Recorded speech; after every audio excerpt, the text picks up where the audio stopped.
Halo semuanya, perkenalkan saya Tarisa Ardianti dengan NIM 200-321-100-117 dari kelas Agribisnis B. Sebelum itu, video ini dibuat untuk memenuhi ulangan akhir semester dari mata kuliah penyuluhan pertanian. Di sini saya akan menjelaskan tentang program penyuluhan komoditas tebu di Kabupaten Sidoarjo. Kabupaten Sidoarjo adalah salah satu kabupaten penyangga utama kota Surabaya dan termasuk dalam kawasan Gerbang Kertosusila. Kabupaten Sidoarjo merupakan kabupaten dengan jumlah usaha kecil menengah terbanyak di Indonesia. Total usaha mikro kecil menengah atau UMKM yang tersebar di seluruh Kabupaten Sidoarjo mencapai 206.000 unit usaha.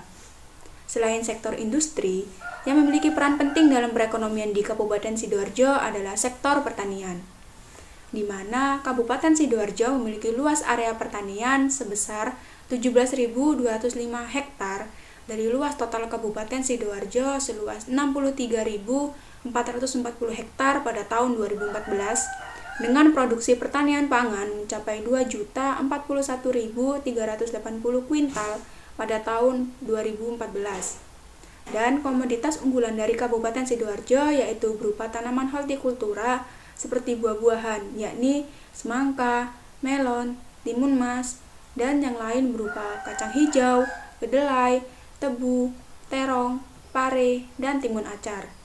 Nah, di sini saya akan membahas salah satu komoditas unggulan dari Sidoarjo, yakni komoditas tebu. Tebu memiliki nama latin Sakharum officinarum, adalah tanaman yang ditanam untuk bahan baku gula dan vetsin. Tanaman ini hanya dapat tumbuh di daerah beriklim tropis dan termasuk jenis rumput-rumputan. Di Indonesia, tebu banyak dibudidayakan di Pulau Jawa dan Sumatera.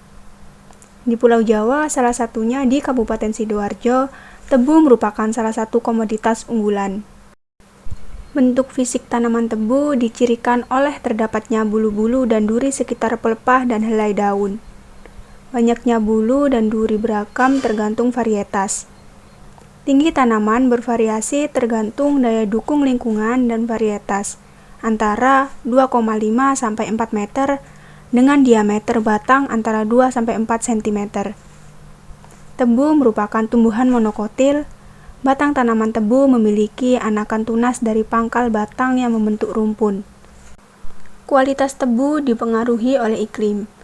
Walaupun tanaman yang sama, namun iklim yang berbeda, maka kualitasnya pun berbeda. Secara umum, persyaratan pertumbuhan tanaman tebu adalah sebagai berikut. Curah hujan rata-rata 2.000 mm per tahun. Untuk tanaman dataran rendah, curah hujan rata-rata 2.000 mm per tahun. Sedangkan untuk dataran tinggi, curah hujan rata-rata 1.500 sampai 3.500 mm per tahun. Suhu udara yang cocok antara 21 sampai 32 derajat Celcius. pH antara 5 sampai 6 dan ketinggian tempat yang paling cocok adalah 0 sampai 900 meter dari permukaan laut. Tanaman tebu memiliki berbagai macam manfaat, antara lain mencegah kanker, mengatasi kerusakan pada gigi dan gusi, menurunkan demam, mengatasi masuk angin, menurunkan berat badan, meningkatkan energi, mengobati pilek dan sakit tenggorokan, mengatasi dehidrasi, dan masih banyak lagi. Sidoarjo adalah sebuah kecamatan yang juga merupakan pusat pemerintahan atau ibu kota dari Kabupaten Sidoarjo yang berada di Provinsi Jawa Timur, Indonesia.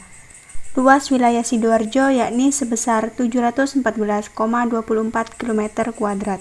Kecamatan ini terdiri dari 10 desa dan 14 kelurahan dengan jumlah penduduk tahun 2021 berjumlah 201.120.000 jiwa dan memiliki kepadatan penduduk 3.215 jiwa per kilometer kuadrat.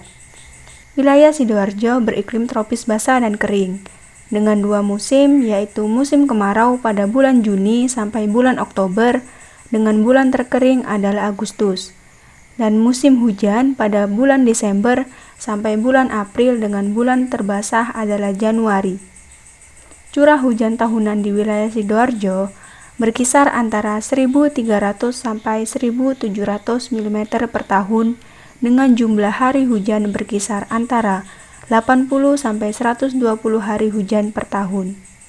Suhu udara di wilayah ini bervariasi antara 21 derajat sampai 34 derajat Celcius dengan tingkat kelembapan nisbi kurang lebih 76%. Kabupaten Sidoarjo dahulu memiliki pabrik gula sebanyak 5 buah.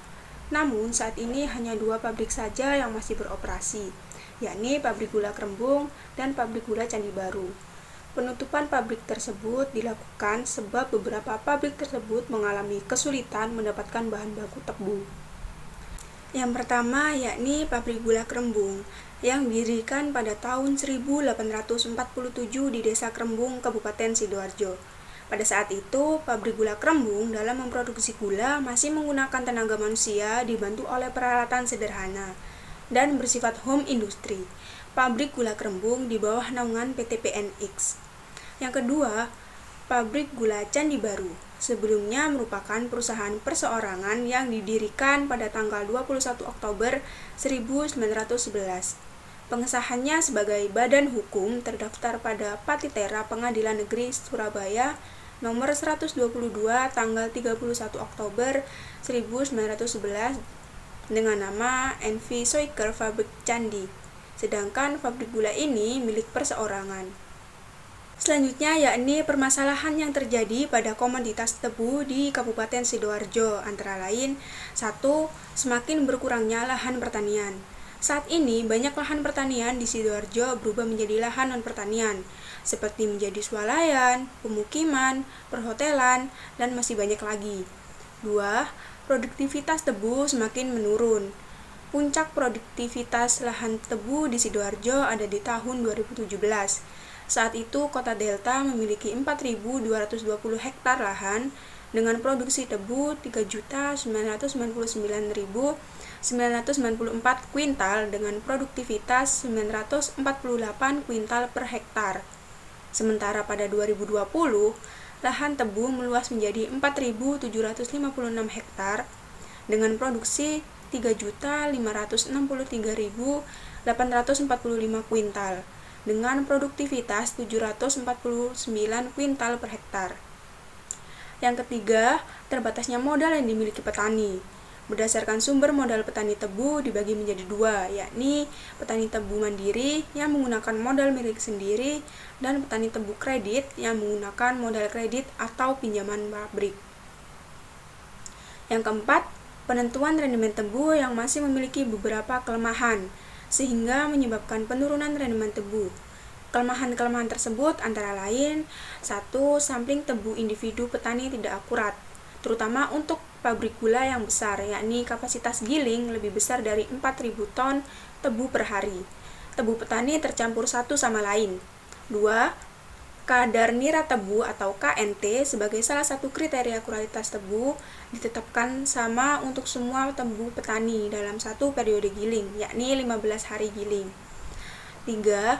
Tidak dapat membedakan antara tebu bersih dengan tebu kotor, tebu berdiameter besar dengan berdiameter kecil, serta tebu tanaman pertama atau tebu kaperasan.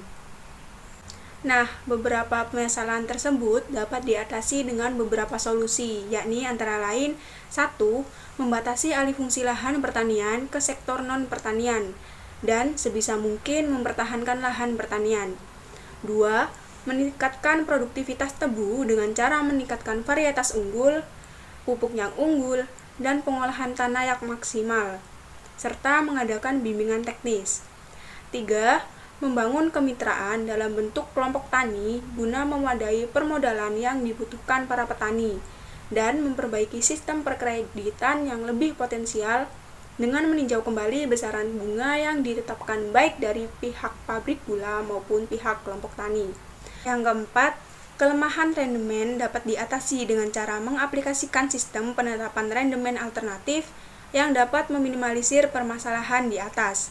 Adapun sistem alternatif yang ditawarkan adalah penetapan rendemen tebu secara individual menggunakan core sample set. Untuk mengupayakan peningkatan rendemen tebu mencakup aspek teknis di bidang on-farm, meliputi penataan varietas, pemupukan, kontrak giling, dan monitoring perencanaan tebangan tebu dengan aplikasi pertanian terukur, tebang angkut, dan on-farm. Oleh karena itu, Pempros Jawa Timur telah menerbitkan regulasi pembentukan tim teknis rendemen yang diharapkan dapat menjadi analisis dan penaksir tingkat kebasahan komoditas pertanian, khususnya tebu. Regulasi itu diterbitkan dalam Surat Keputusan Gubernur nomor 188-625-KPTS-13-2010 tentang teknis penentuan rendemen di Jawa Timur. Sekian yang dapat saya sampaikan. Terima kasih. Wassalamualaikum warahmatullahi wabarakatuh.